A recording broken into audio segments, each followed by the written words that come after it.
하나님 말씀 같이 보겠습니다. 레위기 27장 16절부터 34절까지 하나님 앞에 한 절씩 교독하겠습니다. 사람이 자기 기업된 밭 얼마를 구별하여 여호와께 드리려면 두락수대로 정가하되 보리 한 호멜 기지에는 은 50세겔로 계산할지며 그가 그 밭을 희년부터 구별하여 드렸으면 그 값을 내가 정한 대로 할 것이요. 그 밭을 희년 후에 구별하여 드렸으면 제사장이 다음 희년까지 남은 연수를 따라 그 값을 계산하고 정가에서 그 값에 상당하게 감할 것이며 밭을 구별하여 드린 자가 그것을 물으려면 정가한 돈에 그 5분 1을 더할지니 그리하면 그것이 자기 소유가 될 것이요. 그가 그 밭을 무르지 아니하거나 타인에게 팔았으면 다시는 무르지 못하고 희년이 되어서 그 밭이 돌아오게 될 때에는 여호와께 바친 성물이 되어 영영이 드린 땅과 같이 제사장의 기업이 될 것이며 사람에게 샀고 자기 기업이 아닌 밭을 여호와께 구별하여 드렸으면 너는 정가하고 제사장은 그를 위하여 희년까지 계산하고 그는 너의 정가한 돈을 그날에 여호와께 드려 성물을 삼을지며 그 밭은 희년에 판 사람 곧 그 기업의 본주에게 돌아갈지니라. 너의 모든 정가를 성소의 세겔대로 하되 20게라를 한 세겔로 할지니라. 오직 생축의 첫 새끼는 여호와께 돌릴 첫 새끼라. 우양은 물러나고 여호와의 것이니 누구든지 그것으로는 구별하여 드리지 못할 것이며 부정한 짐승이면 너의 정가에 그 5분 1을 더하여 속할 것이요 만일 속하지 아니하거든 너의 정가대로 팔지니라. 오직 여호와께 아주 바친 그 물건은 사람이든지 생축이든지 기업에 바치든지 팔지도 못하고 속하지도 못하나니 바친 것은 다 여호와께 지극히 거룩함이요 아주 바친 그 사람은 다시 속하지 못하나니 반드시 죽일지니라. 땅의 10분의 1 곧 땅의 곡식이나 나무의 과실이나 그 10분의 1은 여호와의 것이니 여호와께 성물이라. 사람이 그 10분 1을 속하려면 그것에 그 5분 1을 더할 것이요 소나 양의 10분의 1은 막대기 아래로 통과하는 것에 열째마다 여호와의 거룩한 것이 되리니 그 우열을 교개하거나 바꾸거나 하지 말라. 바꾸면 둘 다 거룩하리니 속하지 못하리라. 우리 같이 34절을 합독하겠습니다. 그 이상은 여호와께 시내산에서 이스라엘 자손을 위하여 모세에게 명하신 계명이니라. 아멘. 이 27장은 어제 말씀드렸던 것처럼 하나님 앞에 이렇게 헌물로 드리는 것에 대해서 말씀을 하고 있습니다. 그래서 첫 번째로는 여기서 말한 것처럼 하나님 앞에 서원하고 이렇게 드릴 때 서원을 할 때 그 사람을 하나님 앞에 서원하며 드리면서 이 헌물을 드릴 때 사람들이 서원을 해 선물로 드릴 때 20세에서 60세까지 그다음에 또 여기서 보면 이 그 5세부터 또 20세까지 그렇게 이렇게 하나님 앞에 이렇게 작정하는 것이 나이에 따라서 다 다르게 작정이 되더라라고 하나님 말씀해 주고요. 그 다음에 두 번째는 생축에 대한 서원, 그 다음에는 하나님이 자기 집에 대한 서원, 그 다음에 오늘은 밭에 대한 토지에 대한 서원에 대해서 말씀을 하고 계시거든요. 그러면 토지는 우리하고는 개념이 좀 다르잖아요, 그죠? 우리는 논을 사든지 뭐 밭을 사든지 한번 사면 영원히 자기게 되잖아요, 그죠? 그런데 성경에서 하나님은 희년을 둬 가지고 예를 들면 뭐 우리나라 똑같이 예를 들면 우리나라에 뭐 경기도다, 강원도다, 그다음에 충청도다 뭐 이렇게 하면 그렇게 12지파를 이렇게 나눠준 거예요. 그리고 그 예를 들면 경기도의 루벤 지파에게 줬는데 그 경기도의 루벤 지파가 또 나누는 거예요. 또 나눠서 개인한테 가문의 개인에게 또 다 나눠준단 말이에요. 그러면 그 나눠준 것이 그것은 쉽게 말하면 이렇게 표현하게 되겠죠. 우리 분당 같으면 분당구 24번지 예를 들면 분당구 24번지 땅이 내 거다. 나한테 분양받았다. 그러면 그 분당의 24번지 땅은 영원히 내게 되는 거예요. 그래가지고 그 24번지 땅은 내가 내 자식들한테 물려주고 또 그것은 그 자식들이 또 그 자식한테 대대로 그 땅에서 이제 물려받게 되는 거예요. 그래서 예를 들어서 살다가 이제 그 24번지 땅을 내가 가난하게 되든지 어렵게 되어져 가지고 남한테 팔아도 50년 후에는 다시 내한테 돌아오는 거예요. 그러니까 50년 후가 아니고 희년이 되어지면 그게 내게 돌아오는 거예요. 그러니까 예를 들어 뭐 공짜 들어간 년, 그러니까 2000년 그 2000년이 희년이라 그러면 2050년이 또 희년이 되겠죠. 2000년이 희년이면 2050년이 희년이 되고 그 다음에 2100년이 희년이 되고 2150년이 희년이 되고 2200년이 희년이 된단 말이에요. 그러면 그 희년이 되어지면 내게로 돌아오는 거예요. 그래서 내가 예를 들어서 2050년이 희년이 되어지면 2040년에 팔았으면 10년 후가 되면 그게 다시 내게로 돌아오는 거예요. 그런데 내가 2045년에 죽었다. 그러면 2050년이 되면 그것이 내 자식들에게로 돌아오는 거예요, 다시. 그러니까 땅을 팔고 땅을 팔 때도 값이 다 똑같은 게 아니죠, 그죠? 그러니까 예를 들면 그 땅을 내가 누구한테서 살 때에 그러니까 희년이 돌아오자면 아직 40년이 남았다 그러면 비싸게 주고 살 것이고 30년이 남았다 그러면 더 싸게 살 것이고 10년이 남았다 그러면 더 싸게 사겠죠, 그죠? 그래서 희년이 되어지면 다시 다 돌아오게 된다. 그러니까 그렇게 되어지기 때문에 뭐라 그럴까, 땅을 하나님 앞에 드린다 그래도 이 연수에 따라서 다 달라지는 거예요. 그리고 또 하나님 앞에 드려도 그것이 다시 또 내게 돌아오는 거예요. 그런데 중요한 것은 뭐냐면 하나님 앞에 드렸는데 남한테 팔았다. 그러면 그거는 영원히 안 돌아오는 거예요. 그것은 이제 50년이 되어지면 이제 영원히 하나님의 것이 되어서 제사장에게로 돌아가는 겁니다. 그리고 그 다음에 또 예를 들어 가지고 하나님 앞에 드렸지만은 다시 또 내가 그거 물고 싶다라고 할 때는 앞에서 말씀하셨던 것처럼 5분의 1을 더해 가지고 우리나라도 보면 그런 거 있잖아요. 계약하고 계약을 해지할 때는 뭐 2배 무는 거 있잖아요, 그죠? 2배를 무르는 거 있는데 성경에서는 그렇게 2배는 아니고 5분의 1을 더 물러라. 그러니까 우리는 계약금은 더블이지만 전체에서 5분의 1을 더 물러라. 그러니까 뭐 우리하고 거의 비슷한 것 같아요, 그죠? 우리 삶하고 보통 뭐 이렇게 하면 계약은 10분의 1을 하나요? 그렇잖아요, 그죠? 어떤 데는 그냥 형식적으로 계약을 하는 경우도 있지만 일반적으로는 계약금을 10분의 1을 주고 그 다음에 또 뭐 중도금도 주고 뭐 이런 경우가 있잖아요. 이 부동산 같은 경우에는 그러면 10분의 1을 계약금을 냈는데 해약한다 그러면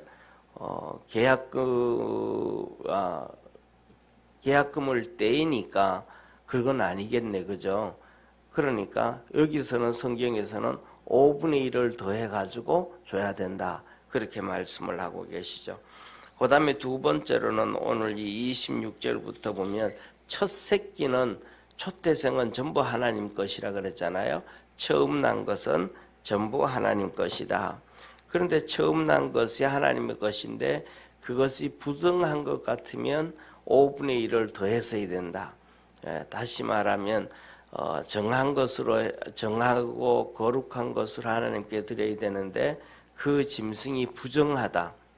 그러면 부정하다는 얘기는 뭐냐 하면 우리말로 하면 이렇게 짐승이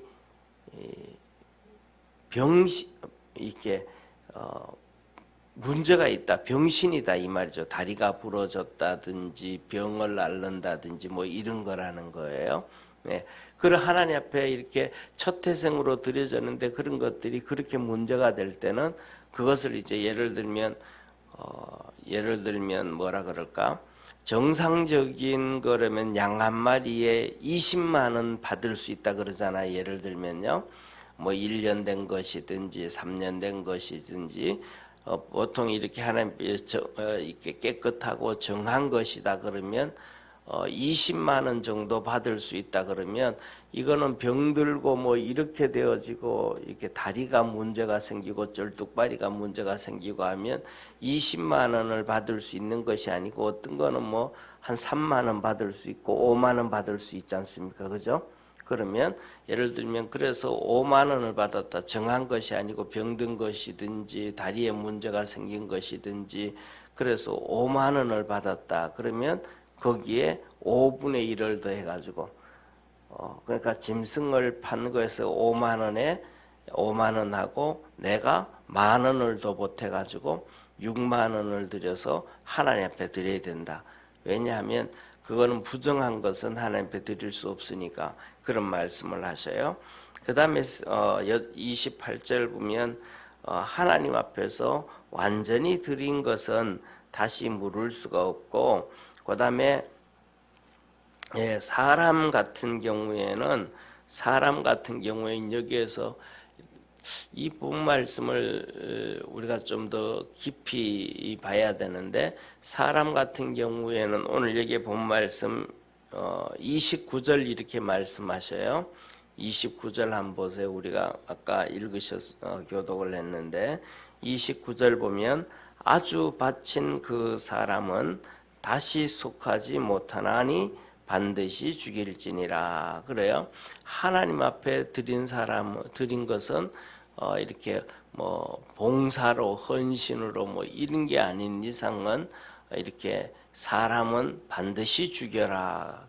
이 말씀 그렇게 말씀하는데 이것은 그만큼 하나님 앞에서 이렇게 자식을 준다든지 뭐 이렇게 뭐 하나님의 성전에서 봉사하게 하고 섬기게 하고 이런 관점이 아니면 그렇게 함부로 하지 말아라 이런 말씀인 것 같아요. 사람을 완전히 죽여야 되니까.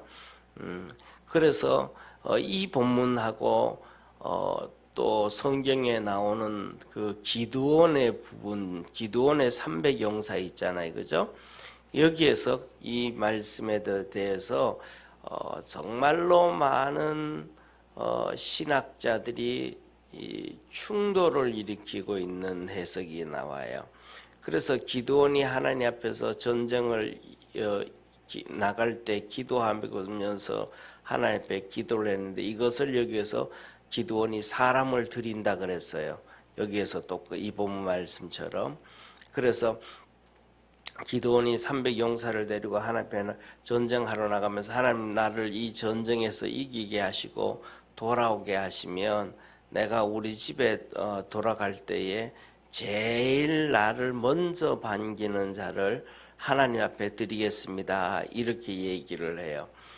그러니까 그렇게 기도하고 기드온 전쟁에서 이기고 돌아왔는데 기드온의 집에 도착했을 때 그 딸이 아빠를 맞이해요. 그 딸이 어떤 딸이냐면 무남 동료예요. 그러니까 기드온에게는 아들도 없고 딸 하나가 있었는데 이 딸 하나가 기드온한테 막 이렇게 따라 이렇게 봐서 반기게 되어지죠. 그때 기드온이 탄식을 합니다. 왜냐하면 하나님 앞에 드리라 그랬으니까 여기에서 이렇게처럼 죽여야 되는 거거든요. 그래서 하나님 앞에서 탄식을 하고 그다음에 그 딸도 똑같이 그것을 알아듣고 한 달 동안 이렇게 뭐라 그럴까 시간을 좀 달라고 그리고 하나님 앞에 드렸다 그래요. 그래서 거기서 성경에 보면 드렸다 이 말에 대해서 신학자들은 두 가지로 의미를 드려요. 첫째로는 여기서 기록된 대로 말 그대로 하나님 앞에 죽였다 이런 얘기를 하고요. 또 하나는 어떻게 사람을 그렇게 죽일 수가 있냐. 그냥 하나님의 사람이 될세에서 살아갈 수 있도록 성전에서 그냥 살아갈 수 있도록 그렇게 했다라고 얘기하는데 오늘 여기에 본문 말씀에서는 하나님이 하신 얘기가 반드시 죽일지니라 그랬거든요. 이것을 볼 때는 기드온의 그 부분도 딸을 이렇게 하나님 앞에 보냈다. 이게 더 맞는 말이지 않는가 싶을 정도. 그래서 하나님은 이런 사람을 드리는 것, 그다음에 우리가 이렇게 제물을 하나님 앞에 드리는 것, 이런 것들에 있어서 그만큼 큰 것들이고 그런 것들 때는 정말 신중해라. 무엇은 삶이든지 간에 너에게 준 삶에 대해서 하나님이 신중해라 라고 하시는 말씀 중에 하나인 것 같아요. 여기서 사람을 반드시 죽일지니라 그러면서 하신 것처럼 그리고 또 하나님 앞에 서갈 때는 정말로 뭐랄까 진실하게 서가라. 다시 말하면 욥에 대해서 말씀하실 때 그는 순전하고 정직하고 의롭고 하나님을 경외하는 자다 그랬던 것처럼 그렇게 순수하게 하나님 앞에 서 있어라 라고 하시는 말씀이 아닌가 싶습니다. 그래서 우리가 그렇게 서갈 수 있는 축복의 성도가 되기를 소망합니다. 그래서 여기에서 보면 이 30절부터 시작해서 33절까지 마지막으로 하나님께 드리는 것에 대한 11조를 얘기해요. 그래서 땅의 10분의 1, 곧 땅의 곡식이나 나무의 과실이나 그 10분의 1은 여호와의 것이니 여호와께 성물이라 라고 얘기하고 사람이 그 10분의 1을 속하려면 그것에 그 5분의 1을 더할 것이요. 그래서 하나님 앞에서 모든 것들이 전부 다 10분의 1이다 이 말. 이게 하나님의 것이다. 오늘날 우리가 하나님 앞에 11조를 드리잖아요. 그 10분의 1이다. 그렇게 얘기하시고 그 밑에 이어서 이제 32절에 말씀하면 32절 33절에 보면 그러면 예를 들면 간단한 거거든요. 오늘날 우리가 11조 월급을 받아서 11조를 드릴 때는 100만 원이다 하면 10만 원 딱 그냥 정해지잖아요. 그죠? 1000만 원이다 하면 그냥 100만 원 딱 정해지는데 이거는 어려움이 없는데 이 당시에는 양과 염소와 소를 키우니까 그런 거에 대해서는 10분의 1이 문제가 생기잖아요. 예를 들면 10분의 1을 드리는데 건강한 것을 드릴까 아니면 좀 병든 것을 드릴까 그 다음에 또 1년 된 것을 드릴까 2년 된 것을 드릴까 이런 것들에 대해서 계산하기가 참 어렵잖아요. 그러니까 1년 된 놈 따로 모아서 10마리 중에 한 마리 그 다음에 또 2년 된 것 10마리 모은 것 중에 한 마리 이렇게 하기도 또 쉽지가 않고 어렵잖아요. 그러니까 하나님께서는 뭐라고 얘기하냐면 양의 울타리가 있을 거 아니에요. 그죠? 양의 울타리가 있을 때 하나님 앞에 드리게 되어질 때는 그냥 순서대로 그래서 바깥에서 쭉 양을 이제 울타리로 집어넣을 때 10번째 되는 놈은 하나님의 것이다. 그 놈이 1년 된 것이든 2년 된 것이든 3년 된 것이든 아니면 건강한 것이든 좀 비실되는 놈이든 무조건 순서를 쭉 따져서 10번째 되는 거는 하나님 그다음에 하나 둘 셋 넷 하다가 아홉 열 번째는 하나님 거 이렇게 구별을 한다. 그래서 뭐냐 하면 하나님이 여기서 열 번째 것을 드리면서 이렇게 얘기하셔요. 33절에 그 우열을 교개하거나 바꾸거나 하지 말라. 바꾸면 둘 다 거룩하니 속하지 못하리라. 그러니까 이놈은 이러니까 바꾸고 이놈은 이렇게 해서 바꾸고 이놈은 예를 들어서 좀 너무 좋은 놈이 이래서 나쁜 놈으로 좀 바꿔야 되겠다. 이렇게도 하지 말아라. 그렇게 바꾸는다고 하면 이놈과 이놈을 바꾸는다 그러면 이놈 둘 다 하나님의 것이다. 그렇게 해서 바꾸지 말아라 라고 얘기를 합니다. 그래서 이제 레위기는 27장까지 있는데 하나님 앞에서 사람의 번제부터 하나님 앞에 우리가 드려지는 예배, 구약에는 제사라고 표현하는 번제와 소제와 화목제와 속죄제와 속건제와 그 다음에 하나님 앞에 기쁨으로 드리는 요제와 그 다음에 하나님 앞에 이렇게 높이 들어서 드리는 거제 11조를 중심으로 해서 이런 것들, 이 모든 것들이 하나님 앞에서 어떻게 하면 우리가 거룩하게 되어지고 의롭게 살고 하나님 앞에 복을 받고 살아갈 수 있을까라고 하는 거룩한 것과 정결한 것과 의로운 것과 하나님 앞에 드리는 축복에 대해서 기록해 놓고 계신 것이 레위기서입니다. 그리고 이제 오늘 이 레위기서를 끝으로 다음 주부터는 민수기를 나오는데 이 민수기는 이스라엘 백성들이 광야 40년을 생활한 거에 대해서 기록을 해놔요. 그래서 그 40년을 바라보면서 우리가 어떻게 또 신앙생활을 할 수 있는지를 가르쳐 주시는 말씀입니다. 그래서 이 레위기서를 통해서 우리 모두가 주님 앞에서 이렇게 정결하고 의롭고 거룩해서 하나님의 축복이 있는 우리 믿음의 성도 되기를 축원합니다. 기도드리겠습니다. 전능하신 하나님 아버지, 레위기를 한마디로 말하면 성결장이라, 우리가 하나님 앞에서 어떻게 성결해지고 거룩해지고 의로워지고 또 하나님 앞에 드려지고 복을 받는지를 가르쳐 주신 것입니다. 그래서 이 오늘날에는 많은 사람들이 하나님의 말씀을 자기 마음대로 이렇게 각색하고 바꾸어 얘기하는 경우가 많은데, 우리가 하나님 말씀 그대로 순종하며 쫓아갈 수 있는 우리 축복의 성도들 되게 하옵시고, 하나님 앞에서 정결하고 거룩하고 의롭게 살 수 있도록 하늘 문을 열어 축복하옵소서. 구원하신 예수님의 이름으로 기도드립니다. 아멘. 하늘에 계신 우리 아버지여, 이름이 거룩히 여김을 받으시오며 나라에 임하옵시며 뜻이 하늘에서 이룬 것 같이 땅에서도 이루어지리다. 오늘날 우리에게 일용할 양식을 주옵시고, 우리가 우리에게 죄진 자를 사하여 준 것 같이 우리 죄를 사하여 주옵시고, 우리를 시험에 들게 하지 마옵시고 다만 악에서 구하옵소서. 대개 나라와 권세와 영광이 아버지께 영원히 있사옵나이다. 아멘.